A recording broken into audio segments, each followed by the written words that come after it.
The French trash streamer. On a sweltering August night in 2025, thousands of viewers watched in horror as a man stopped moving on their screens. 298 hours into a live stream that should have never been allowed to happen. But how did he get here in the first place?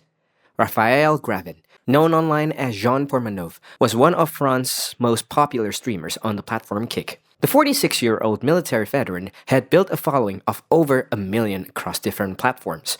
But unlike other streamers, his fame didn't come from skill or entertainment. It came from suffering. For years, Pormanov had participated in what's known as trash streaming.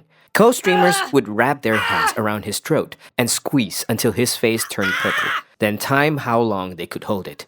They'd shoot him point blank with paintball guns, douse him with ice water at 3 a.m., crack glass bottles over his skull. And viewers?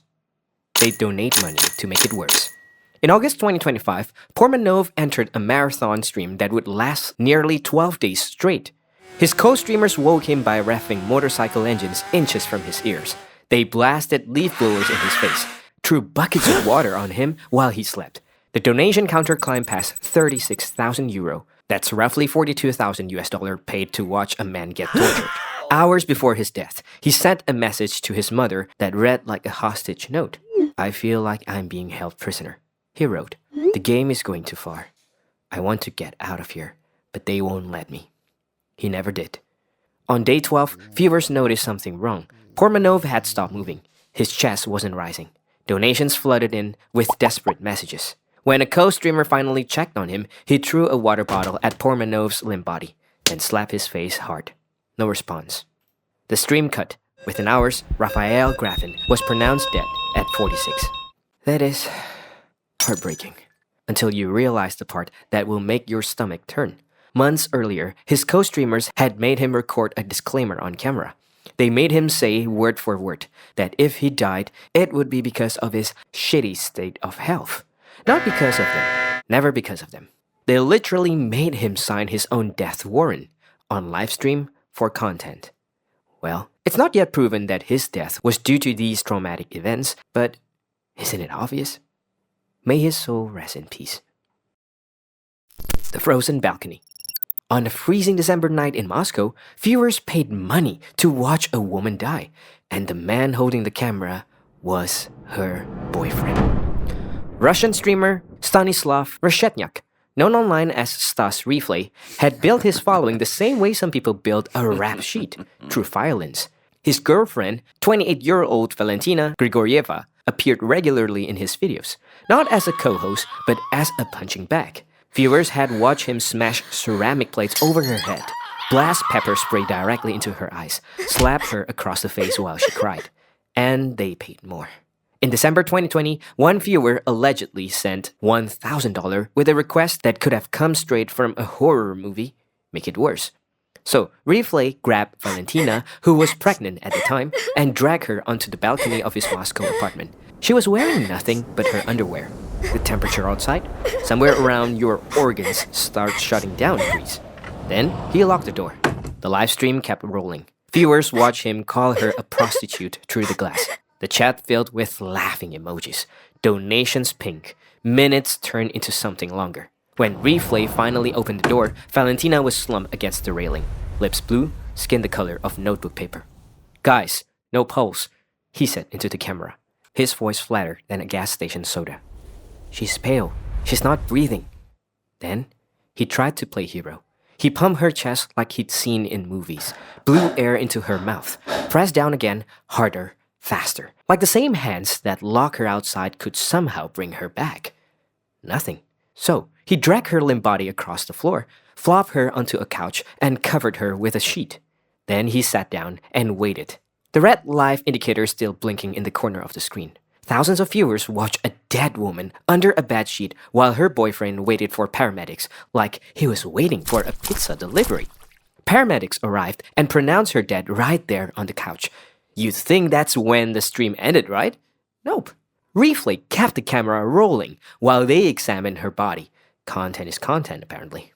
The autopsy found traumatic brain injury, cerebral hemorrhage, bruises covering her body like a roadmap of abuse. She died from very low body temperature, combined with injuries from being treated like a crash test dummy for months. Reflay was sentenced to 6 years. 6 years for ending two lives, Valentina's and her unborn child's. Her death finally forced Russian lawmakers to address trash streaming. They threatened 6 years in prison for violent broadcasts, which, if you're keeping score, is exactly what Reflay got anyway. If you have friends or lovers who treat you like trash, take them far away from your life. And don't treat Chatty like trash by clicking the subscribe button, please. The 22-pound feast. Pan Xiaoting was a mukbang star. For those unfamiliar, mukbang involves eating massive quantity of food on camera while viewers watch and enjoy. But Xiaoting, the former waitress, had turned competitive eating into a career.